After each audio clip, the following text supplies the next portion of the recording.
নমস্কার। মুম্বাইয়ের ওয়াংখেড়ে স্টেডিয়াম থেকে শ্রমিক চক্রবর্তী কথা বলছি।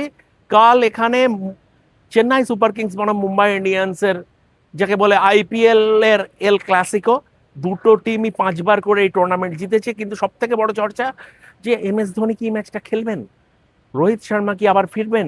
এম এস ধোনি প্রথম 6টি ম্যাচে হ্যামস্ট্রিং কাপ স্ট্রেনের জন্য খেলতে পারেনি। আমরা রেপ স্পোর্টসে আজকে সকালেই একটি ব্রেকিং স্টোরি করেছি যে এম এস ধোনি, মানে Chennai Super Kings management M S ধোনির উপরেই ছেড়ে দিয়েছে যে উনি কালকে খেলবেন না। রোববার গুজরাট টাইটান্সের সঙ্গে চিপাকে যে ম্যাচটা আছে সেটাতে ওনার প্রত্যাবর্তন হবে।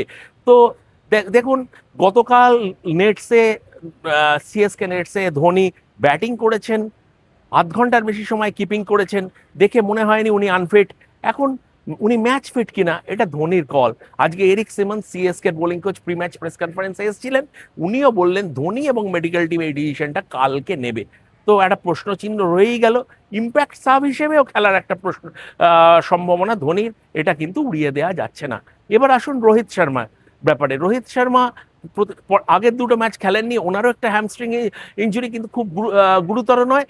উনি ব্যাট করছেন নেটসে, রানিং করছেন, সবই করছেন। তো এখন কালকে উনি খেলবেন কিনা, একজন এমআই স্পোর্টস পার্সন বললেন রোহিতকে কন্টিনিউয়াসলি মেডিকেল টিম অ্যাসেস করে যাচ্ছে। কালকে 7টার সময়, মানে যখন টস হবে সিএসকে ভার্সেস এমআই ম্যাচে, তখন আমরা ডিসিশন নেব উনি খেলবেন কি খেলবেন না। তৃতীয় আপডেট, সূর্য কুমার যাদব আজকে 6টা থেকে ওয়াংখেড়েতে মুম্বাই ইন্ডিয়ান্সের প্র্যাকটিস ছিল। সূর্য কুমার যাদব কিন্তু 2 ঘন্টা আগে মাঠে চলে আসেন। মাঠে এসে উনি প্র্যাকটিস করেন। প্রথমে একটি নেটে গিয়ে থ্রো ডাউন্স নেন, স্পিনার্সদের এগেনস্টে খেলেন এবং সেখানে ডাউন দ্য উইকেট সোজা ব্যাটে, মানে ভি এর মধ্যে খেলার তার দিকে ফোকাস করেছিলেন। তারপরে অন্য একটি নেটসে যান, সেখানে হরাইজন্টাল ব্যাট শটস খেলার ফোকাস করেন। এখন সূর্য কুমার যাদবের দেখুন, ব্যাপারটা হচ্ছে যে সত্যি কথা বলতে কি, একটা থিন লাইন আছে being out of form and out of runs. সূর্যকে দেখে কিন্তু মনে হচ্ছে না যে সূর্য আউট অফ ফর্ম। যদি আউট অফ ফর্ম হতো, আগের গুজরাট টাইটান্স ম্যাচেই ওই যে অসাধারণ ফ্লিক গিসর আবাডাকে, বা ওই যে অসাধারণ অন ড্রাইভ, সেটা হতো না। এখন দেখুন, ক্রিকেট খেলা এটা হয়ে থাকে, রাব অফ দ্য গ্রিন ওনার সঙ্গে যাচ্ছে না। সেই কথাটাই তিলক ভার্মা বললেন যে একটা বড় ইনিংস, একটা ইনিংস এবং সূর্য উড বি ফাইন।